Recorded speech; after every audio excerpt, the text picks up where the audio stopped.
દેશભરમાં paper leak અને NEET પરીક્ષાના વિવાદને લઈને કોંગ્રેસ દ્વારા ચલાવવામાં આવેલા વિરોધ પ્રદર્શન વચ્ચે એક મોટો રાજકીય દાવો સામે આવ્યો છે. કોંગ્રેસનું કહેવું છે કે જન દબાણના કારણે કેન્દ્રીય શિક્ષણ મંત્રી ધર્મેન્દ્ર પ્રધાને પોતાના પદ ઉપરથી રાજીનામું આપવું પડ્યું છે. આ દાવાને પગલે બોટાદ જિલ્લા કોંગ્રેસ દ્વારા ફટાકડા ફોડી અને વિજયોત્સવ મનાવવામાં આવ્યો. દેશભરમાં પેપર લીક અને નીટ પરીક્ષાના વિવાદને લઈ અને કોંગ્રેસ દ્વારા ચલાવવામાં આવેલા વિરોધ પ્રદર્શન વચ્ચે એક મોટો રાજકીય દાવો સામે આવ્યો છે. કોંગ્રેસનું કહેવું છે કે જન દબાણના કારણે કેન્દ્રીય શિક્ષણ મંત્રી ધર્મેન્દ્ર પ્રધાને પોતાના પદ ઉપરથી રાજીનામું આપવું પડ્યું છે.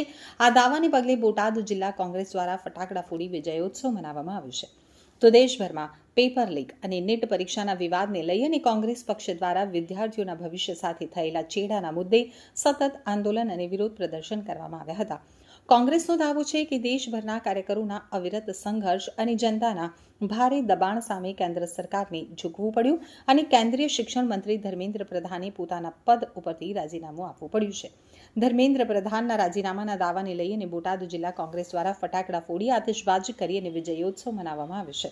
કોંગ્રેસના કાર્યકરો અને આગેવાનો મોટી સંખ્યામાં એકત્રિત થયા હતા. કોંગ્રેસના આગેવાનોનું કહેવું છે કે આ જીત દેશના કરોડો વિદ્યાર્થીઓ, યુવાનો અને લોકશાહીની જીત છે. સાથે જ તેમણે પેપર લીક જેવી ઘટનાઓ સામે કડક કાર્યવાહી કરવાની અને વિદ્યાર્થીઓના હિતોની સુરક્ષા માટે અસરકારક પગલાં ભરવાની માંગ પણ કરી છે. છેલ્લા 24 દિવસથી આંદોલન કરી રહ્યા હતા ત્યારે આજે 27મા દિવસે ધર્મેન્દ્ર પ્રધાને જ્યારે રાજીનામું શિક્ષણ મંત્રી આપ્યું છે ત્યારે વિદ્યાર્થીઓને હું ખૂબ અભિનંદન આપું છું.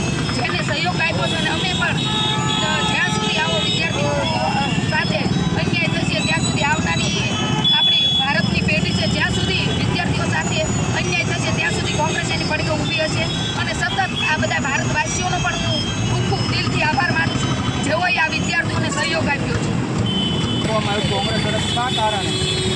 એનું કારણ એ છે કે નીટનું પેપર જે પૂછેલું હતું એમાં ભારતના વિદ્યાર્થીઓ બહુ નારાજ હતા. ભારતના વિદ્યાર્થીઓને તમામ ભારતના નાગરિકોએ સહકાર આપ્યો છે. એ બદલ હું ભારતવાસીઓને ખૂબ ખૂબ અભિનંદન આપું છું અને મજબૂર થઈને ધર્મેન્દ્ર પ્રધાનને રાજીનામું આપવું પડ્યું છે અને આગામી સમયમાં નરેન્દ્ર મોદી, અમિત શાહ, સારી ભાજપને પણ રાજીનામું આપવું પડશે. દિવાળી પહેલાં ભાજપ સરકાર પડી જશે. ભારત માતા કી